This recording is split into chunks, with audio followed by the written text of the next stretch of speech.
नमस्कार। आज कार्तिक मास के कृष्ण पक्ष की द्वितीया तिथि है और कृतिका नक्षत्र है। यदि जीवन के 50 वर्ष पूरे कर लिए हैं तो लौटने की तैयारी प्रारंभ करें।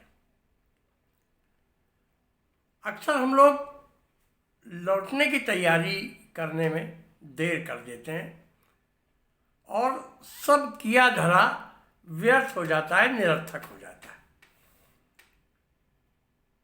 इस बात को हम लोग टॉल्स्टॉय की एक कहानी के द्वारा समझने का प्रयास करते हैं।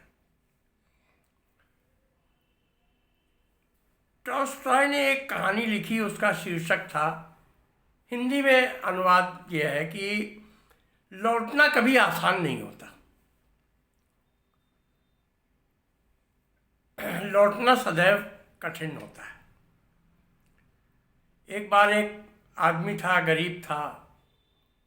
वो अपने देश के राजा के पास गया कि कुछ हमारी मदद कर लीजिए, मैं बहुत गरीब हूँ, मेरा भी उद्धार हो जाए। तो राजा ने कहा, क्या चाहते हो? तो उस गरीब आदमी ने कहा, थोड़ा सा भूखंड अगर हमें मिल जाए तो मैं अपना जीवन यापन उसमें कर लूँगा। राजा उस दिन कुछ अच्छे मूड में था। उसने कहा, ठीक है, कल सवेरे सूर्योदय के समय आना और सूर्योदय से दौड़ लगाना शुरू करना यहाँ से, और जहाँ तक तुम दौड़ पाओगे उतनी सारी ज़मीन तुम्हारी। लेकिन शर्त यह है कि सूर्यास्त से पहले तुम्हें इसी जगह पर वापस आना पड़ेगा। व्यक्ति तैयार हो गया, ठीक है। सवेरे सूर्योदय से पूर्व वहाँ पे आ गया और जैसे ही सूर्यदेव उदय हुए उसने अपनी दौड़ लगाना शुरू कर दिया। दौड़ता गया, रुका नहीं कहीं पे भी, बिना रुके निरंतर लगातार दौड़ता चला गया। सूर्य सर के ऊपर आ गया मगर उसकी गति रुकी नहीं, वो और दौड़ता चला गया। उसको यह तो याद था कि मुझे वापस भी लौटना है सूर्यास्त से पहले, परंतु उसने सोचा कि थोड़ा और के चक्कर में वो दौड़ता गया। सूर्य अब पश्चिम की ओर यात्रा प्रारंभ कर दिए थे। उसने जब देखा कि सूर्य पश्चिम की ओर जा रहा है तो उसने वापस लौटना शुरू किया। अब उसने सोचा कि मैं जल्दी से दौड़ करके वापस राजा के स्थान तक पहुंच जाऊं। वापसी की यात्रा उसने दौड़ना शुरू किया, और तेज और दौड़ो, थोड़ा और तेज, दौड़ते हाँफने लगा और थक करके गिर पड़ा और उसके प्राण पखेरु उड़ गए। राजा अपने स्थान से देख रहा था दूरबीन के माध्यम से। उसने उसको दौड़ते हुए भी देखा, उसको लौटते हुए भी देखा और फिर उसको गिरते हुए भी देखा।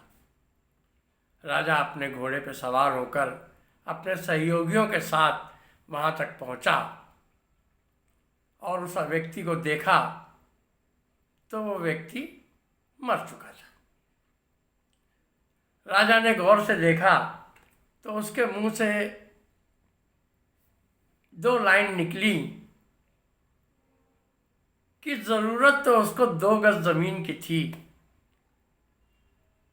वो दौड़ता निरर्थक रहा।